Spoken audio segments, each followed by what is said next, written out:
Let's bring out Billy Bush. He is the former co-host of the Today Show. He was also on that other show. You know what happened. Billy Bush is over here. There you go.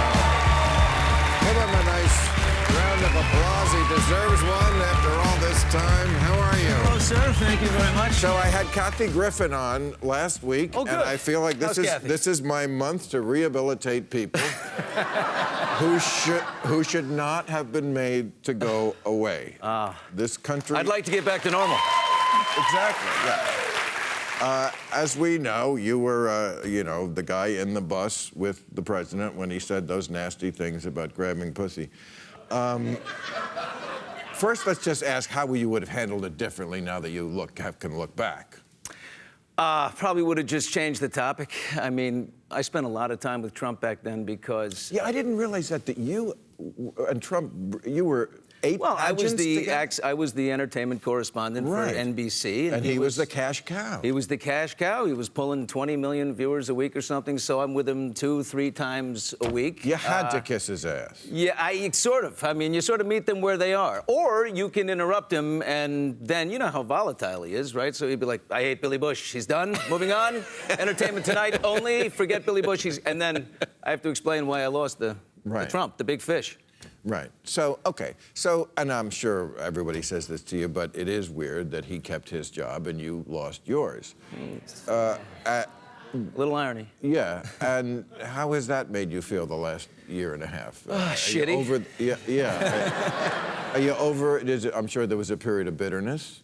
Yeah. Oh, yeah. It's definitely. It's in the beginning. You know, it's. Let it out. It's chaos, right?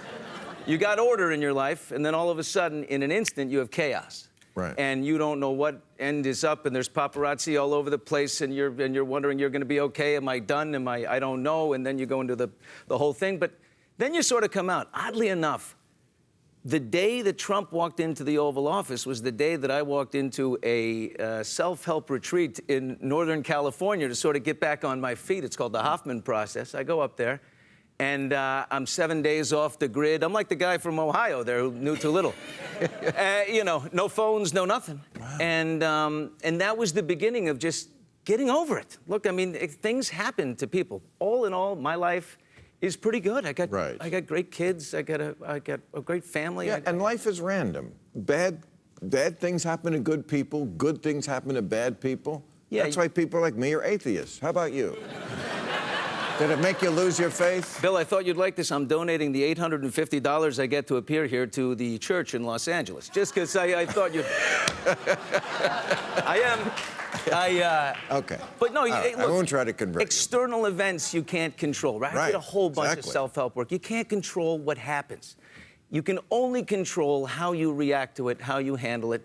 And it took me a while, but then I said, wait a minute, hold on. Things are pretty good. Get back on your feet. And I took my daughter to Japan, and she's 13 years old, obsessed with Japanese culture. We went there for 10 days. I got a trip planned with my middle daughter. I'm doing a little time, things like that. That it's just. You ever wonder what happens to you if everything went away? The big career, the big show, HBO, the whole thing. What does it happen? Oh, it's flashed before my eyes many times. Right when I said it. Right when I said it. On a weekly basis. Twice already in the show so far. Yeah, exactly. But can I ask you a few things about Donald? Because you obviously do know him better than most. Well, I did. First of all, did he have a type? Like in the Fire and Fury book, Michael Wolff says, like his whole life was based around chasing women. Like Bill Clinton, he didn't have a type. I mean, I saw him on camera here and there, but I did host, 4 Miss USA pageants and 4 Universe pageants for NBC at the time, and. He's definitely he would come backstage. All the reports you've heard of, coming backstage and reviewing the guard, like, Kim Jong-un reviews the military. He comes back with the tie that's too long past the belt and the overcoat. And but I think we know about Donald Trump, right? We know who the guy is. Well, the story that I love that I think is so indicative is when you called him on the ratings once. You said, because The Apprentice was like number 30, and he was saying it's number 1. Well, he's been saying number 1 forever, right? And finally, I'd had enough. I said, wait, Donald, hold it. Wait a minute. You haven't been number 1 for like 5 years or 4 years, whatever it is, not in any category, not in any demo. He goes, well, did you see last Thursday? Last Thursday, 18 to 49, whatever, last 5 minutes or whatever. No, I don't know that stat. No, I can't. So he's like, I told you. And then later, after when the cameras are off, he says, he goes, Billy, look, you just tell them and they believe it. That's it. You just tell them and they believe. They just do. And I said, That's okay. That's where we are. And so from that point forward, Access Hollywood was always number one when we were number two. But the fact that he can do that to America now, and because that's exactly what he does all the time. He just says it and they believe it, or enough people do. He never said he was sorry to you, right? I mean, he never said he's sorry. Did the phone ring? Life, yeah. Well, he didn't do it. I mean, in fairness, he didn't, leak a tape. But I didn't want him to call. I don't want to talk about this. I haven't spoken to him in 4 years. I have to ask one more thing. Did you actually give him the Tic Tac when he asked for the Tic Tac?